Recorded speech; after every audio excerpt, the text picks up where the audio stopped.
Okay, चलो start किया जाए। तो वापस से स्टार्ट करते हैं। देखो, हम लोग बात कर रहे थे कि there are two types of notes, sorry birds, there are two types of birds. First one is called terminal, second is called axillary. First आप डायग्राम देखो। तो आप ऑन द लेफ्ट साइड जो डायग्राम आपको नजर आ रहा है, let me highlight it. Right, तो यहाँ पे आप देख सकते हो कि नोड्स प्रेजेंट है, राइट। जैसे we change the colour first.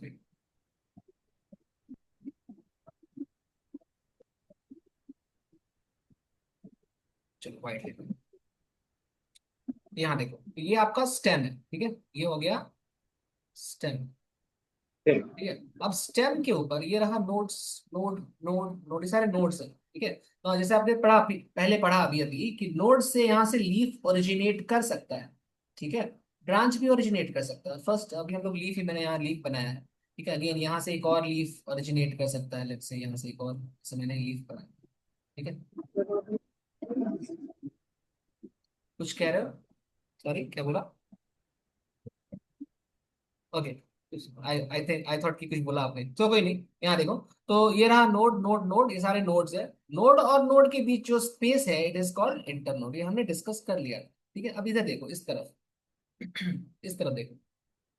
तो यहाँ पे देखेंगे, तो again this is the stem. ये जो पार्ट है ये एक्सिस हो गया या स्टेम हो गया, ठीक है। या आप इसको एक्सिस भी बोल सकते हो अभी के लिए। अब एक्सिस के ऊपर ये जो पार्ट आपको दिख रहा है, ये वाला, ये जो पार्ट दिख रहा है, इसके ऊपर यहाँ पर एक बर्ड निकला हुआ। बर्ड क्या होता है? बर्ड एक आउट ग्रोथ होता है, जैसे हमने पीछे पढ़ा था। इस बर्ड को हम बोलते हैं एक्सिलरी बर्ड, ठीक है। यहाँ पर एक टर्म और आता है, लीफ एक्सिल। वो नीचे मिलेगा अभी आप, ठीक है। लीफ एक्सिल मेरे को समझाना पड़ेगा।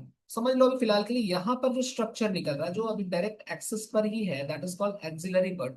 एंड जो ऊपर टिप पर है, बिल्कुल टिप पर, टिप या एपेक्स पर, एपेक्स क्या होता है? टर्मिनल पोजीशन, बिल्कुल आखिरी पोजीशन, ठीक है। तो वहां पर जो बर्ड यहाँ आपको दिख रहा है येलो कलर का, दिस इज कॉल्ड टर्मिनल या फिर एपिकल। तो टर्मिनल टिप से या फिर टर्मिनल वर्ड से आया, टर्मिनल एंड पर जो प्रेजेंट है that is called terminal bud. या फिर जो एपेक्स यानी टिप पर प्रेजेंट है, तो टिप या एपेक्स, एपेक्स से आया एपिकल बर्ड, बर्ड, ठीक है। तो ये हो गया एपिकल और ये हो गया एक्सिलरी, ठीक है। One more thing, what is leaf axil, तो उसको समझना पड़ेगा। तो ये तो समझ में आ गया होगा कि नोड क्या है, इंटर नोड क्या है। दो टाइप्स के बर्ड्स होते हैं, एकदम टिप पर जो होता है उसको एक्सिलरी, सॉरी उसको टर्मिनल बर्ड या फिर एपिकल बर्ड बोलते हैं। और जो प्लांट एक्सिस पर होता है, जहां एक्सिल नाम का स्ट्रक्चर होता है, एक्सिल क्या होता है ये बताता हूँ। उस एक्सिल के पास या एक्सिस के पास जो पार्ट बर्ड का दिखता है, that bird is called axillary bud, ठीक है। अब देखो यहाँ नीचे में आपको मिलेगा लीफ एक्सिल के बारे में जो मैं बोल रहा था, ठीक है। तो जस्ट जैसे पहले एक चीज देख लो पहले, उसके बाद फिर आप यहाँ से देखना। मान लो मैं यहाँ पर एक स्ट्रक्चर बनाता हूँ। लेट सपोज ये आपका स्टेम, ठीक है। और स्टेम के साथ मैंने यहाँ से एक लीफ निकाली। ये स्टेम है और इसके साथ यहाँ पर एक लीफ बना दिया हम, ठीक है। ये हो गया लीफ, ओके। अब इन दोनों के बीच में जो एक्सेस और लीफ के बीच में एंगल बन रहा है, एक्सेस और लीफ के बीच में जो एंगल बन रहा है, ये देखो ये वाला, इस एंगल को आप बोलते हो लीफ एक्सिल, ठीक है। क्या बोलते हो? Leaf axil. किसके किसके बीच? स्टेम या एक्सेस जो है और लीफ जो यहां से निकला है, इन दोनों के बीच का जो एंगल है that is called leaf axil. ये देखो, पढ़ो यहाँ पर, the angle formed between the upper surface of leaf and the stem। तो लीफ का जो अपर सरफेस, ऊपर से जो एंगल बनेगा ये वाला, ठीक है। जैसे यहाँ पे आप देखिएगा तो ये वाला एंगल, ठीक है। This angle is called leaf axil. And अगर इस लीफ एक्सिल के ऊपर कोई बर्ड प्रेजेंट है, तो उस बर्ड का नाम हो जाता है एक्सिलरी बर्ड, ठीक है। इस तरह से इसका नाम, इसका डेफिनेशन आया कि what is axillary bird. The bird that is present on the leaf axil is called axillary bird, and the second type is called terminal bird or apical bird because it is present at the terminal position or on the apex। apex से आया apical bird, ठीक है। तो ये हो गए दो दो प्रकार के बर्ड्स, ओके। ये बात समझ में आई सबको? एक बार देख लो, कोई डाउट है तो बताओ, मैं आगे बढ़ रहा हूँ, ठीक है। आगे देखो, ये लाइन पढ़ो चलो। The structures located inside this angle, ठीक है। ये रहा वो एंगल, अगर इस एंगल के अंदर कोई भी स्ट्रक्चर की बात करें, for example this is a structure, ये एक बर्ड वाला स्ट्रक्चर है, ठीक है। So any structure located inside this angle या लीफ एक्सिल आर कॉल्ड या इज कॉल्ड एक्सिलरी या एक्सिलरी स्ट्रक्चर्स। तो इसके अंदर चाहे कुछ भी होता, उसको हम क्या नाम देते, उसको हम नाम देते एक्सिलरी स्ट्रक्चर्स या सिंपली एक्सिलरी, ठीक है। या तो बोलो एक्सिलरी स्ट्रक्चर या फिर बोलो एक्सिलरी, ठीक है ना। वहां पर बर्ड पाया जा रहा है, तो ऐसे एग्जाम्पल क्या हो जाएगा, देखो एग्जाम्पल ऑफ एक्सिलरी स्ट्रक्चर आपके पास हो जाएगा एक्सिलरी बर्ड, ठीक है। ये काफी डिटेल्स में होगा कि what is axil, leaf axil and what is axillary bird. चलो अब आगे बढ़ते हैं। अब यहां से देखो एक्सिलरी बर्ड करेगा क्या, इसको समझते हैं। तो देखो एक्सिलरी बर्ड में give rise to a branch like this, जैसे मैंने यहाँ एक डायग्राम लिया है ब्रांच का, तो एक्सिलरी बर्ड जो होता है, इससे एक इससे एक ब्रांच निकल सकता है, ठीक है। फॉर एग्जाम्पल देखो again this is the main stem और एक्सिस, ओके, एंड यहाँ से लीफ निकल रहा है, दिस इज द लीफ, ठीक। तो ये जो एंगल हो जाएगा आपका, एक मिनट, ये जो एंगल हो जाएगा, दिस एंगल जो लीफ के ऊपर सरफेस से स्टेम के साथ बन रहा है, इसी को क्या बोलते हैं, लीफ एक्सिल या सिंपली एक्सिल, ठीक है, या लीफ एक्सिल। लीफ एक्सिल से यहाँ पर एक बर्ड निकला होगा, ठीक है। Initially there was a bird, शुरुआत में ब्लड सॉरी बर्ड बना होगा, ठीक है। तो शुरुआत में बर्ड बना होगा, and this bird grows to form a branch. तो यहाँ से एक ब्रांच बन गया है, तो कोई ग्रो कर गया, तो ये ग्रो हुआ है, ठीक है। ग्रोथ ऑफ कौन सा bird, axillary bud, into growth हुआ और ये क्या बना है, इनटू अ ब्रांच। तो ये एक ब्रांच बना दिया, तो ये हमने यहाँ लिखा है देखो, branch of stem form by the axillary bud, okay. तो axillary bud can also form branch, ठीक। चलिए आगे देखिए। अब देखो, अच्छा ये जो बर्ड बना है, जो ब्रांच बना दिया, तो ब्रांच से तो लीफ भी बन सकता है ना इन फ्यूचर। ये जो ब्रांच बना है, this branch can give rise to leaves, ठीक है। It may form leaves obviously, यहाँ से लीव्स भी बन सकते हैं ऐसे, है ना, यहाँ से लीव्स बनाए जा सकते हैं ऐसे, okay. The first there will be a bird, the bird will give rise to a branch, now the branch will may give rise to leaves, ठीक है। आगे देखो,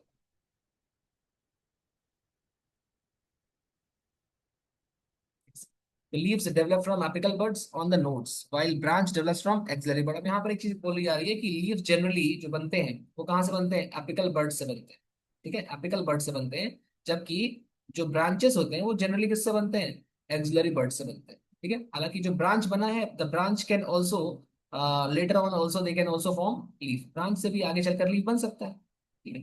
बट जनरली लीफ कहाँ से बनता है, एपिकल बर्ड से बनता है, एंड ब्रांच कहाँ से बनता है, एक्सिलरी बर्ड से बनता है। इस चीज को ध्यान रखना, ओके। लेट्स मूव अहेड, आगे देखो, नेक्स्ट पार्ट पर चलते हैं। अब देखो, तो बहुत ही बेसिक सा बात बोला जा रहा है कि स्टेम जो होता है जनरली इट इज ग्रीन शुरुआत में, ठीक है, व्हेन इट इज यंग। जब एक नया नया स्टेम बनता है, it is photosynthetic, photosynthetic means उसके अंदर क्लोरोफिल होता है, इट कैन परफॉर्म फोटोसिंथेसिस, ठीक है। एंड क्लोरोफिल होने की वजह से it appears green, green in colour, ठीक है। तो वही कह रहा है कि stem is generally green when it is young, but later on आगे चलकर it may become woody and dark, ठीक है। वुडी हो सकता है, उसमें लकड़ी जैसा स्ट्रक्चर आ जाएगा, एंड वो डार्क ब्राउन हो जाएगा विथ टाइम, ठीक है। तो डिफरेंट टाइप के प्लांट्स के अंदर आपने देखा होगा, प्लांट्स को इमेजिन करो, छोटे छोटे साइज के जो प्लांट होते हैं वो ग्रीन स्टेम कैरी करते हैं, उनके अंदर जो स्टेम होता है वो ग्रीन कलर का होता है, ठीक है। जैसे आप जो मनी प्लांट होता है, ठीक है, या फिर जो जो बैम्बू स्टिक्स टाइप का छोटा छोटा प्लांट जो हम लोग घर में रखते हैं, वो एग्जैक्टली बैम्बू तो नहीं होता है वो, बट उसको रखा जाता है वो मतलब बहुत सारे वास्तु के कारण से भी, या फिर डेकोरेशन के पर्पज से भी रखते हैं उसको। तो उसका जो स्टेम होता है वो ग्रीन होता है, राइट। एंड सिमिलरली अगर आप देखोगे तुलसी प्लांट, आप इमेजिन करो, तुलसी प्लांट का जो इनिशियल फेज होता है दैट इज ग्रीन, मतलब उसका जो स्टेम है, initial stem that is green. But later on जैसे टाइम बीतता है, जब जब स्टेम वो मेच्योर होता है, तो स्टेम बिकम्स वुडी, ठीक है, और वुडी होने के साथ वो डार्क ब्राउन कलर का हो जाता है, ठीक है ना। तो वही यहाँ पे बोल रहा है कि टाइम के साथ it may become dark brown, okay. But कुछ कुछ प्लांट का हमेशा ही ग्रीन रहता है, जैसे आगे देखोगे अभी आप देखो, देखो नोट स्टेम ऑफ हर्ब्स, जैसे मैं अभी एग्जांपल दिया, जैसे टोमेटो का एग्जांपल यहाँ पर है, ठीक है। या फिर जो डेकोरेशन वाले प्लांट्स होते हैं उनका भी स्टेम हमेशा कैसा रहता है, ग्रीन ही रहता है, ठीक है।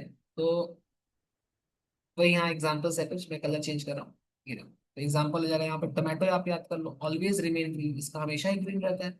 और ये कैसा स्टेम है? Photosynthetic stem. ठीक है, आगे देखो, स्टेम ऑफ श्रब्स, जैसे कि रोज हो गया, साइट्रस हो गया, तुलसी हो गया, इनको श्रब्स कहते हैं। ठीक है, आई थिंक यू नो कि अ, जो ट्रीज होते हैं वो थ्री टाइप्स के, मतलब प्लांट जो होते हैं वो थ्री टाइप के, तो सॉरी, प्लांट थ्री टाइप्स के होते हैं। फर्स्ट इज कॉल्ड हर, जो स्मॉल प्लांट्स होते हैं, बहुत छोटे छोटे प्लांट्स होते हैं और जिनका स्टेम हमेशा ग्रीन कलर का रहता है। सेकेंड है तुलसी का एग्जाम्पल हम लिए, श्रब हो गया। ठीक है, तो ये इनका जो स्टेम है, initially it is green but later on it becomes woody with time. ठीक है, बट हैव थिन स्टेम्स, इनका जो स्टेम होता है पतला पतला होता है। जैसे तुलसी का जो पेड़ होता है आपने देखा होगा, उसका स्टेम पतला होता है। साइट्रस का भी अगर आपने पेड़ या रोज का देखा है तो भी पतला पतला होता है। लेकिन जो ट्रीज हो गया, जैसे मैंगो ट्री हो गया, पेनियन ट्री हो गया, तो इनका जो स्टेम होगा वो तो वुडी होगा, but it is highly thick, मोटा होता है। ठीक है, तो ये देखो, ये लिखा है कि stem of trees example mango, banyan, becomes woody, thick and dark brown with time. जैसे जैसे टाइम बीतता है ये और भी थिक होता जाता है, इसमें और भी स्ट्रक्चर्स बनते रहते हैं, वैस्कुलर बंडल्स काफी ग्रो करते हैं इसमें अच्छे से। ठीक है, तो यहाँ पे एक छोटा सा डायग्राम बना हुआ है जिसमें आप देख सकते हैं कि डिफरेंट टाइप्स के यहाँ पर आपको प्लांट्स नजर आ रहे हैं। फर्स्ट ये देखो, आपको दिख रहा होगा हर, ये वाला हो गया हर्ब। ठीक है, सेकंड हो गया श्रब, ये श्रब्स है। ठीक है, देखो इसका जो थिन ब्राउन स्टेम है इसके पास, थिन ब्राउन स्टेम है इसका, कैसा है? ग्रीन कलर का स्टेम है, थिन है बट ग्रीन कलर का है। एंड जो ट्रीज है देखो, ये डार्क ब्राउन कलर के। ठीक है, और ये थिक है। ठीक है, जैसे कि मैंगो हो गया, ठीक है, बैनियन हो गया, ये सब कैसा होता है? थिक होता है। ओके, यहाँ से कोई डाउट है किसी को? सिंपल सिंपल चीजें हैं। आगे बढ़ो मैं, चलो आगे बढ़ते हैं, अगर डाउट होगा तो बोलना। चलिए नेक्स्ट पेज पे आइए। अब देखो, what is the main function of stem? Again बहुत ही सिंपल सा बात है। मेन फंक्शन जो होता है यहाँ पर, इसके ब्रांचेस होते हैं। देखो स्टेम के अंदर तो ब्रांचेस बनते हैं। ब्रांचेस के अंदर के पास क्या होगा? लीव्स होंगे, फ्लावर्स होंगे, फ्रूट्स होंगे, है ना? ये सारे ये सेक्सुअल और सेक्सुअल स्ट्रक्चर्स इसके पास प्रेजेंट होते हैं। तो फ्लावर जो हो जाएगा तुम्हारा सेक्सुअल स्ट्रक्चर हो जाएगा। फ्रूट्स जो होता है वो एक प्रकार से एनिमल्स को खिलाने के लिए होता है, और एनिमल्स उसको खाकर सीड को फेंकते हैं, तो सीड से नया प्लांट निकलता है, सीड डिस्पर्सल होता है। आगे बढ़िएगा आप इसके बारे में। लीव्स फोटोसिंथेटिक होता है, इससे प्लांट अपना खाना बनाता है। ठीक है, तो ये सारी चीजें स्टेम से निकल रही है। ओके, फर्स्ट पॉइंट हो गया आपका स्टेम का ये वाला। सेकंड पॉइंट देखो, conduction of water and minerals. देखो, जो जो कंडक्शन हो रहा है वाटर का, वो तो रूट्स का काम, बट रूट्स का काम बस खींचना है पानी को, है ना? खींच करके पूरी बॉडी में पहुंचाने का काम किसका है? तो पूरे प्लांट की बॉडी में ये स्टेम जो होता है वो पानी को, मिनरल्स को और फोटोसिंथेट्स को पहुंचाता है। फॉर एग्जाम्पल, अगर मैं यहाँ पे आपको एक प्लांट बना के दिखाता हूँ, मान लो ये प्लांट है, एंड यहाँ पर ये इसके रूट्स हैं।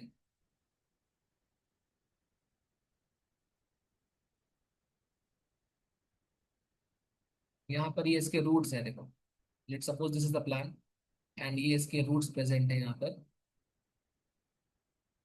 ठीक है, तो रूट्स का जो मेन फंक्शन है that is absorption of water and minerals. ठीक है, एंड जो लीव्स है इसके, देखो लीव्स भी अगर मैं ड्रॉ कर दूं, लेट सपोज यहाँ पर इसका एक ब्रांच निकला, यहाँ से एक लीफ निकला, तो ये मान लो लीफ है, ये इसका लीफ निकला है। तो लीफ का काम क्या है बताओ? लीफ का काम है फोटोसिंथेसिस का, यानी फूड बनाना। ठीक है, तो यहाँ से फूड बनेगा। ठीक है, यहाँ से क्या बनेगा? फूड। ये जो फूड है, this food will move in different parts of the plant via stem. Stem के थ्रू तो जाएगा, देखो रूट्स तक जा रहा है। तो फूड का जो डायरेक्शन है, फूड के मूवमेंट का, वो from the leaves to different parts of the body है।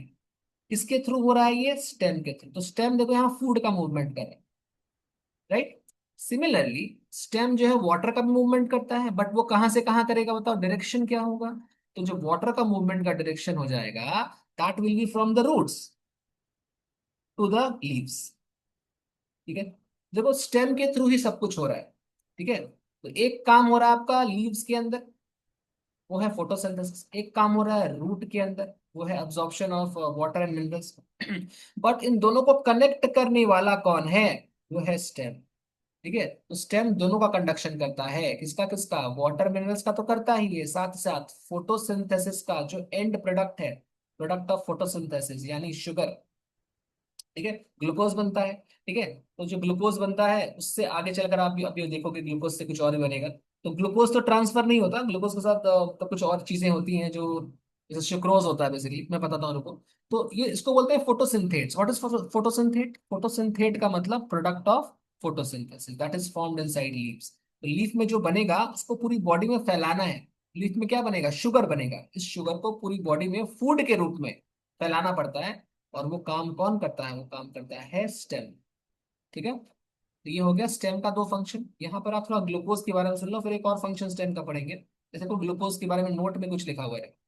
What is glucose? Glucose is a sugar produce during the process of photosynthesis. Photosynthesis के दौरान शुगर जो बनता है उसका नाम है ग्लूकोज। ठीक है, but it is highly reactive. ये कैसा होता है? ये हाईली रिएक्टिव होता है। ठीक है, जैसे ग्लूकोज का स्ट्रक्चर, आप ग्लूकोज का फॉर्मूला पढ़ेंगे C6H12O6। जब इसमें आप स्ट्रक्चर को पढ़ोगे ना आगे चलकर, ऐसा एक स्ट्रक्चर बनता है। अभी तो आपने पढ़ा नहीं होगा, तो अभी मैं ज्यादा कराऊंगा नहीं। तो इस तरह का एक स्ट्रक्चर बनता है ग्लूकोज का। ठीक है, तो इस स्ट्रक्चर के अंदर कुछ आप रिंग्स पढ़िएगा। क्या हुआ? इस स्ट्रक्चर के अंदर कुछ चीजें होती हैं, मतलब जो उसको हाईली रिएक्टिव बनाती है। ठीक है, और एक बात है, ये सिंगल स्ट्रक्चर होता है, ये काफी रिएक्टिव होता है। तो नेचर ने क्या किया है ना, कि ग्लूकोज को कन्वर्ट कर दिया है सुक्रोज। ग्लूकोज प्लस फ्रक्टोज ये मिल करके सुक्रोज बनाते हैं, विच इज लेस रिएक्टिव। ये क्या है? Less reactive. Since it is less reactive, it is more stable. ठीक है, ये मोर स्टेबल होता है। ठीक है, अभी के लिए आप इतना याद रख लो कि glucose is initially produced during photosynthesis, but since it is highly reactive, ये सबसे रिएक्ट करता है, ये बहुत सॉल्युबल होता है। ठीक है, ये हाईली रिएक्टिव होता है, इसमें रिड्यूसिंग ग्रुप्स होते हैं। अभी आप नहीं समझोगे रिड्यूसिंग ग्रुप क्या होता है, पढ़ना पड़ेगा उसकी केमिस्ट्री। तो फिलहाल अभी के लिए हाईली रिएक्टिव सिंपल बोले। और ये हाईली रिएक्टिव होने की वजह से लेस स्टेबल है। इसलिए प्लांट क्या करता है? प्लांट फर्स्ट कन्वर्ट करता है इस ग्लूकोज को into a stable molecule called sucrose. ठीक है, वही लिखा है देखो, it is converted into a more stable sugar called sucrose that is less reactive. तो फर्स्ट प्लांट क्या करेगा? ग्लूकोज को सुक्रोज में कन्वर्ट कर लेगा। ये नॉन लेस रिएक्टिव होता है और नॉन रिड्यूसिंग होता है। इसलिए प्लांट शुगर बनाकर सुक्रोज को ट्रांसपोर्ट करता है, ना कि ग्लूकोज। तो अभी आप शॉर्ट में बस दिमाग में रखो, ये पूछा नहीं जाता है। ये पूछा कब जाएगा? देखो, देखो ये क्या होगा कि एक चैप्टर आएगा आपका बायोमोलिक्यूल्स, वहां पर थोड़ा सा मैं बताऊंगा। ठीक है, इसके अलावा जब आप केमिस्ट्री पढ़ेंगे तो केमिस्ट्री के लिए भी बायोमोलिक्यूल्स नाम का एक चैप्टर है क्लास 12th में, तो वहां पर ये डिटेल में पढ़ना है इसके केमिकल स्ट्रक्चर के बारे में। बट मैं 11th में पढ़ा दूंगा आपको, जब बायोमोलिक्यूल्स पढ़ाएंगे तब। फिलहाल इस चैप्टर में बस इतना आप याद रखिए कि sugar that is produced as a result of photosynthesis is glucose, but the sugar that is transported is sucrose. Why is sucrose transported and not glucose? Because sucrose is more stable than glucose, इसीलिए हम sucrose को transfer करेंगे, glucose को transfer नहीं करते, क्योंकि sucrose ज्यादा stable होता है। वो रिएक्ट नहीं करता जल्दी। ठीक है, तो ट्रांसपोर्ट होते वक्त वो रिएक्ट नहीं करता किसी के साथ, आराम से ट्रांसपोर्ट हो जाता है, दैट्स वाई। ठीक है, चलो थर्ड पॉइंट पे आते हैं। और क्या फंक्शन है याद स्टेम्स का? स्टेम्स का कुछ मॉडिफिकेशन है। जैसे देखिए, ये हम थोड़ा सा पीछे पढ़े थे, एक मॉडिफिकेशन स्टेम का भी होता है। जैसे फर्स्ट फंक्शन स्टेम का, modification for storage of food. कहाँ कहाँ मिलेगा आपको? तो ये एग्जाम्पल याद करो। अगेन न्यू एनसीईआरटी में ये नाम क्लियरली मेंशन नहीं है, तो आप बस इतना ही पढ़ो जितना मैं बता रहा हूँ, इतना एक्स्ट्रा नहीं आता है, बट जान के रखो। तो क्या क्या आएगा देखो, potato, ginger, turmeric, colocasia. Colocasia मतलब कच्चू या कच्चू बोलते हैं इसको, हिंदी या बांग्ला में कच्चू बोलते हैं शायद ऐसे, या हिंदी में तो कच्चू बोलते हैं इसको।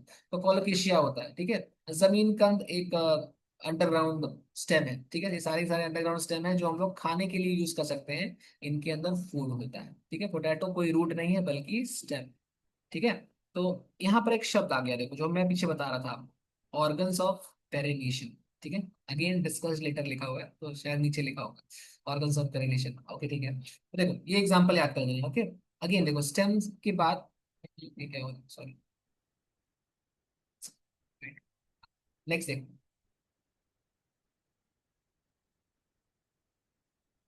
यहाँ देखो सपोर्ट के लिए। तो some stems from stem tendrils. Tendril जानते हो क्या होता है?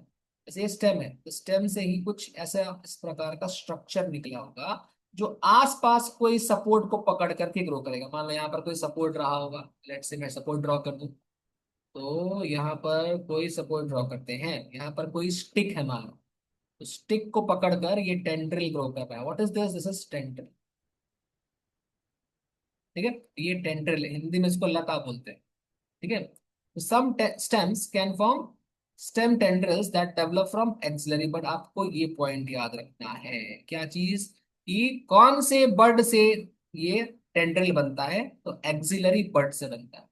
ठीक है, next thing, these are slender, slender मतलब क्या होता है, पतला। ठीक है, spirally coiled, spirally coiled means इस तरह का, ये रहा spirally coiled, that help the plant to climb, ये क्लाइंबिंग या क्लिम्बर्स जो होते हैं ना, क्लाइंबर्स या क्लिम्बर्स, उनमें पाया जाता है। ठीक है, जैसे कि आप पंपकिन का कभी प्लांट देखोगे तो वहां मिलेगा, वाटरमेलन का प्लांट को गोर्ड फैमिली बोलते हैं, कुकुम्बर का, ठीक है, खीरे का, या अंगूर का प्लांट देखोगे वहां भी मिलेगा। पी प्लांट में मिलता है, बट पी प्लांट का टेंडल थोड़ा डिफरेंट होता है, वो स्टेम का नहीं होता। ठीक है, तो फिलहाल अभी के लिए ये एग्जांपल्स आपको यहाँ से लर्न रखने हैं। टेंड्रिल हो गया आपका सपोर्ट करने के लिए। ठीक है, एक मिनट, तो बैटरी कम हो गया।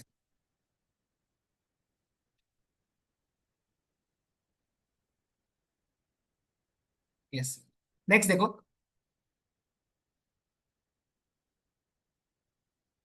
नेक्स्ट देखो, प्रोटेक्शन की बात हो रही है। ठीक है,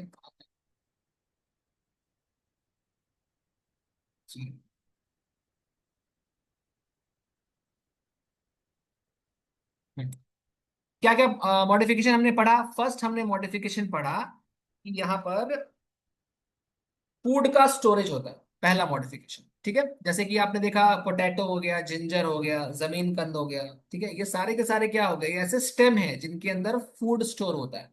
ठीक है, सेकंड हमने देखा कि यहाँ पर सपोर्ट के लिए टेंड्रल्स का फॉर्मेशन होता है, जैसे कम्बर प्लांट हो गया, या गोड फैमिली हो गई, ग्रेप की जो प्लांट हो गया उसका एग्जाम्पल हो गया। तो ये सब हो गए जो सपोर्ट प्रोवाइड करते हैं। थर्ड जो आता है आपका, प्रोटेक्शन की बात करेंगे। ठीक है, जो प्लांट्स को बचाता है, जैसे मान लो कुछ ब्राउजिंग एनिमल्स होते हैं जो प्लांट को चर जाते हैं, खा जाते हैं। ठीक है, तो जो प्लांट्स को खा जाते हैं, तो ऐसे प्लांट अपने आप को बचाने के लिए, किससे बचाने के लिए, प्लांट ने एनिमल से बचने के लिए, खुद को बचाने के लिए अपने अंदर कांटे बना लिए, ताकि अगर कोई एनिमल इसको खाने के लिए आएगा भी, तो कांटे उसको धंस जाएंगे, चुभ जाएंगे, जिसकी वजह से वो प्लांट जो होगा वो बच जाएगा, and animal will suffer, animal को चोट लगेगी, एंड आगे से आगे चलकर वो एनिमल उसको दोबारा खाने का हिम्मत नहीं करेगा, and in this way the plant will survive. ठीक है, तो प्लांट ने अपने सेल्फ डिफेंस में कुछ स्ट्रक्चर्स बनाए हैं, एंड दो स्ट्रक्चर्स आर कॉल्ड थॉर्न्स। ठीक है, ये रहा थॉर्न्स। ठीक है, तो ये देखो, in some plants the axillary buds may also get modified into woody straight and pointed structures। ठीक है, woody straight and pointed structures called thorns। woody होता है, ठीक है, स्ट्रेट होता है, जैसे मान लो हम ऐसे बनाए, जैसे मैं बना रहा हूँ, ये देखो, तो यहाँ पर ऐसे वुडी स्ट्रेट और पॉइंटेड स्ट्रक्चर बनता है, ऐसे करके। ये पॉइंटेड स्ट्रक्चर बनता है। ठीक है, नुकीला स्ट्रक्चर, इसको क्या बोलते हो, इसको बोलते हो थॉर, इसको बोलते हो थॉर। ठीक है, तो these thorns protect the plant from browsing animals, वही चरने वाले एनिमल्स उसको बचाते हैं, ताकि एनिमल्स को खा ना जाए। अगेन एक और पॉइंट, एक और फंक्शन देखो, वेजिटेटिव प्रोपेगेशन जिसकी बात हम लोग कर रहे थे। तो vegetative propagation is a type of asexual reproduction. Now what is asexual reproduction, देखो, ऐसा कोई भी रिप्रोडक्शन जहां पर गैमेट का फॉर्मेशन नहीं हो रहा, that is called asexual reproduction. And ऐसा रिप्रोडक्शन जहां गैमेट का फॉर्मेशन हो रहा है, that is called sexual reproduction. ठीक है, तो एसेक्सुअल रिप्रोडक्शन के बहुत सारे एग्जांपल्स हैं। One of the example is vegetative propagation. ठीक है, सो लेट्स सी क्या लिखा रही है, vegetative propagation is a type of asexual reproduction in which vegetative part और non reproductive part of plant, आप जानते हो कि प्लांट का रिप्रोडक्टिव, प्लांट का सॉरी रिप्रोडक्टिव पार्ट क्या होता है, प्लांट का रिप्रोडक्टिव पार्ट क्या होता है, प्लांट का रिप्रोडक्टिव पार्ट कोई बताएगा। ओके, ठीक है, तो प्लांट का जो रिप्रोडक्टिव पार्ट होता है उसको फ्लावर कहते हैं। ठीक है, फ्लावर, फ्लावर या फ्लावर, जो फ्लावर होता है उसके अंदर स्टेमन होता है ना, पिस्टिल होता है, वो सब रिप्रोडक्शन में हेल्प करता है, क्लास 12 में ये सब है, तो वहां पे आप देखेंगे। फिलहाल अभी के लिए, तो जो नॉन रिप्रोडक्टिव पार्ट है, मतलब फ्लावर को छोड़कर और जो डिफरेंट पार्ट होते हैं प्लांट के, जैसे कि रूट हो गया, स्टेम हो गया, लीफ हो गया, these are non reproductive parts. ठीक है, when these parts give rise to a new plant, जब हम बिना फ्लावर के हेल्प लिए ही एक नया प्लांट का रिप्रोडक्शन कर देते हैं, देन ऐसे रिप्रोडक्शन को आप एसेक्सुअल रिप्रोडक्शन कहते हो, जिसका एग्जांपल यहाँ पर है वेजिटेटिव प्रोपगेशन। जैसे आपने कभी देखा होगा, ऐसा एग्जांपल देखो। और एक बात है, this plant is a clone of the original plant, यहाँ से क्लोनिंग हो जाती है, मतलब एग्जैक्टली आप कॉपी बना सकते हो प्लांट का, ठीक है। बिकॉज जब हम सेक्सुअल रिप्रोडक्शन की बात करते हैं तो हमें दो गैमेट्स चाहिए, ठीक है, एक मेल गैमेट चाहिए और एक फीमेल गैमेट चाहिए। After fusing them we will get the zygote, मतलब दो अलग अलग गैमेट्स के फ्यूजन से जाइगोट बनता है, तो वो हाइब्रिड बनता है, ठीक है। लेकिन अगर मैं इसकी बात करूं तो यहाँ पर एक प्लांट का आप क्लोन बना सकते हो एसेक्सुअल रिप्रोडक्शन से। ह्यूमन बींग्स में ऐसा नहीं हो सकता, लेकिन अनफॉर्चुनेटली या फॉर्चुनेटली जो भी बोलो, ह्यूमन बींग्स में ऐसा नहीं कर सकते, ये प्लांट में ही होता है। ठीक है। आगे देखो, तो ये एग्जाम्पल क्या है इसका, तो स्टेम कटिंग्स ऑफ रोज। मान लो कि आपके पास रोज का एक स्टेम है, ठीक है, तो ये रोज का एक स्टेम है, ठीक है। अब इस रोज के स्टेम को आपने कट कर दिया, ठीक है, और आपके पास इतना पार्ट है बस। आप क्या किए, इतने पार्ट को घर लाए और उसको फिर सफिशिएंट न्यूट्रिशन दिया, सॉइल दिया, वाटर दिया, सब कुछ दिया, तो यहां से एक नया प्लांट, इस पार्ट से क्या होगा, एक नया प्लांट बन जाएगा रोज का। रोज का एक नया प्लांट यहां से बन जाएगा, ठीक है। इसको बोलते हैं स्टेम कटिंग्स। तो क्या यहाँ पर कोई गैमेट का फॉर्मेशन हुआ? ये जो नया प्लांट बना, आपने यहाँ पे कोई गैमेट नहीं यूज किया ना, आपने बस स्टेम कटिंग यूज की and you found new plant. ठीक, तो this type of reproduction is called asexual reproduction, और इसको बोलते हो वेजिटेटिव प्रोपगेशन, ठीक है। ऐसे शुगर केन के साथ भी कर सकते हो, पोटैटो के साथ भी कर सकते हो, पोटैटो का स्टेम को भी कट करके, जैसे पोटैटो की जो खेती होती है, अगर आपने फार्मिंग देखी है पोटैटो की, तो स्टेम की कटिंग करके ही जमीन के अंदर डाल देते हैं, and each cutting gives rise to a new plant, ठीक है।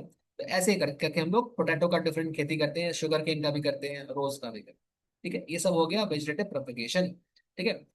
तो वही लिखा है कि so stems act as organs of vegetative propagation, ठीक। आखिरी पॉइंट सुन लो बस, ऑर्गन ऑफ पेरिनेशन, बहुत देर से हम लोग इसके वेट कर रहे हैं, देखो। First of all, what is perennation? Perennation means to remain alive या फिर survive for more than a year. तो एक साल तक बिना किसी न्यूट्रिशन के, बिना किसी वाटर के अगर हम सरवाइव कर जाएं, तो ऐसे प्रॉपर्टी को आप बोलोगे perennation. Again, human beings can not survive like this, ऐसे नहीं कर सकता ह्यूमन बींग, ठीक है। ऐसा प्लांट के अंदर होता है, ठीक। तो वही कह रहा है कि, एक बार मुझे कलर चेंज करने दो। तो वही है, perennation means to remain alive और survive for more than a year, एक साल से अधिक समय तक अगर आप बिना न्यूट्रिशन के, ठीक है, वाटर के, इसके सर्वाइव कर जाए, that's called perennation. Now these condition, जहां पानी भी नहीं मिल रहा, न्यूट्रिशन भी नहीं मिल रहा, इसको आप क्या बोलोगे? अनफेवरेबल कंडीशन बोलोगे इसको क्या बोलोगे? अनफेवरेबल कंडीशंस, ठीक है। तो प्लांट्स के पास ऐसा कुछ ऑर्गन होता है जो इस पेरिनेशन वाले कंडीशन में भी जिंदा रह सकता है, ठीक है।